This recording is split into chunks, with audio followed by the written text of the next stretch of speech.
So, ang instruction dito is design your database using SQL statement. So, 100 points yan lahat. So, provide a screenshot, add proper explanation to each screenshot, explain the query use, and use PHPMyAdmin. So, ito yung mga query na gamitin. First, create a database and tables na dalawa, department and student. Itong, yung mga data na insert natin is ito yung, ito. So, computer science, engineering, physics, biology, and ito yung okay, so the task 1 dito is task 2 filtering the where and I. So, yan. So, tama natin yan mamaya. So, first punta tayo dito sa PHPMyAdmin. Ngayon, create tayo dito ng create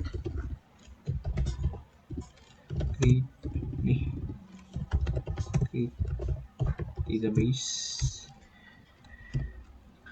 university. So, ayan. So, ang pangalan ng database natin is university.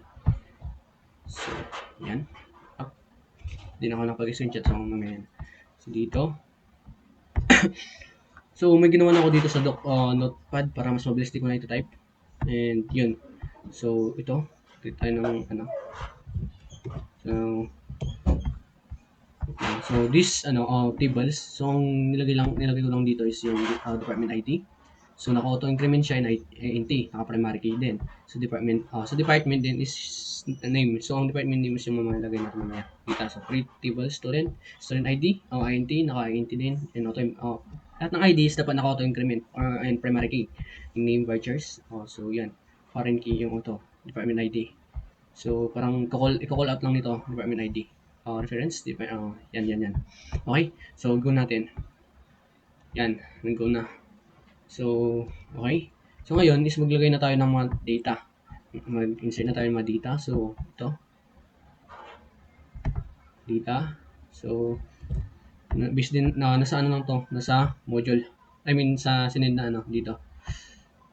So, yan. Kinopy ko lang din yan. Dito. So, tapos yan is natin. So, ang sa department is naglagay tayo ng computer science, engineering, mathematics, basic, and biology. Tapos yung dito student naman is naglagay tayo ng ERIN, 20, computer science. So, ang niya is GPA niya is 3.8 and kay Armin naman is 3.5. So, dito makukuha natin ito mamaya. So, go natin. Okay, as you can see, gumana. So, ngayon is i-filter na natin yung code na nandito. Sabi dito na retrieve student with gamitin natin yung where and or na query. So, okay. So, dito is mag-select tayo para ma-retrieve natin tong tong GPA na sinasabi dito. Sa above, parang parang filterin natin yung yung pinakamataas dito sa 3.5 kung computer science ba or engineering. So as you can see naman dito sa nilagay dito sa sa computer science is 3.8, sa engineering naman is 3.5.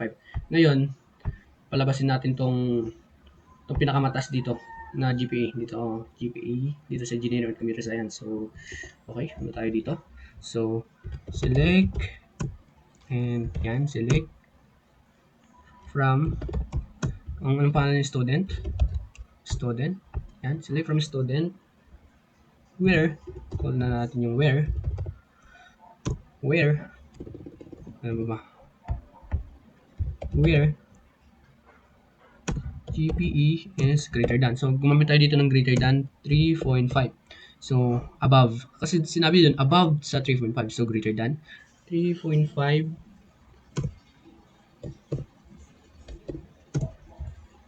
and major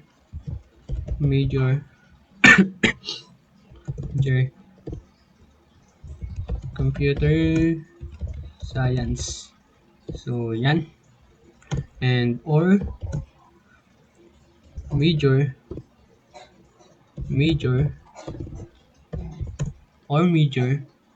and qual natin yung engineering.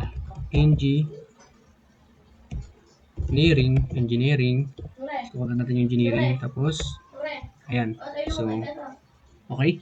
So, dito, ditong query na to is select. So, select natin from. So, parang tatawagan natin lang yung student. Select natin yung student. Where, hanapin natin yung GPE. Sa GPE is ano siya, kung assurance yung nakita natin dito kanina. Ito, select natin. Itong, ito, parang general average to. Ito, yan. So, yan, yung GPE. I-call out natin tong pinaka mataas dito sa 3.5. So,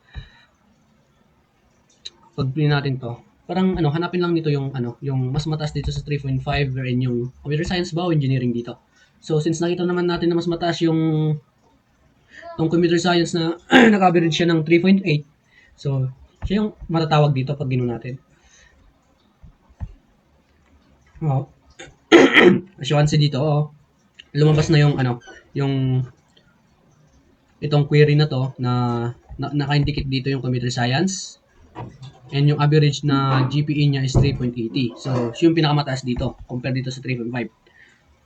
Kung gawa tayo ng example dito ulit na tawag tayo ng since tawag tayo dito ng okay. Example natin dito is gawin natin less than to. So, kung may mababa dito sa 3.5 na to, yun yung lalabas dito sa dito sa lalabas dito pag ginawa natin to. Kaso, ang nilagay lang natin dito na data na attribute ay dalawa lang, ang engineering at ang computer science. So, ang engineering dito is 3.5. Kung may mababa pa dito sa engineering na GPA, hindi lalabas dito pag ginawa natin. Since wala, so walang lalabas. Like yan. Walang lalabas. So, ganun. So, ngayon, ang i-filter din ang gagawin natin dito is sorted din natin yung yung pinaka top 3 highest GPA. So, since wala namang top 3 is top 2 lang ang meron na ginawa natin. So, magsiselect tayo ng select query from student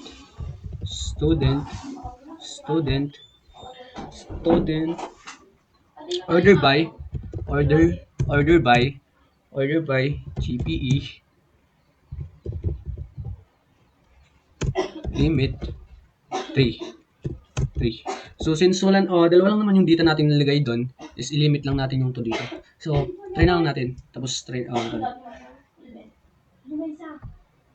so, ayun, lumabas. Ito yung lumabas yung data natin na at least 3 yung natin dito na nilagay. Since dalawa lang naman, dalawa sila lumabas. Try natin yung 1. Okay. I-sorted lang natin yung pinakamataas. We're in 1 lang. Structures. Okay. So, try natin ng 1. Limit is 1. So, pag yan nilagay natin is yung lalabas na yung pinakamataas. So, pinakamataas dito kung nalaman natin kanina ng explanation is computer science na 3.80. 3.8 yung average niya. So, yan.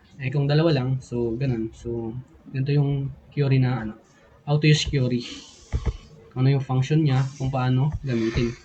Okay? So, yun lang po sir. Thank you.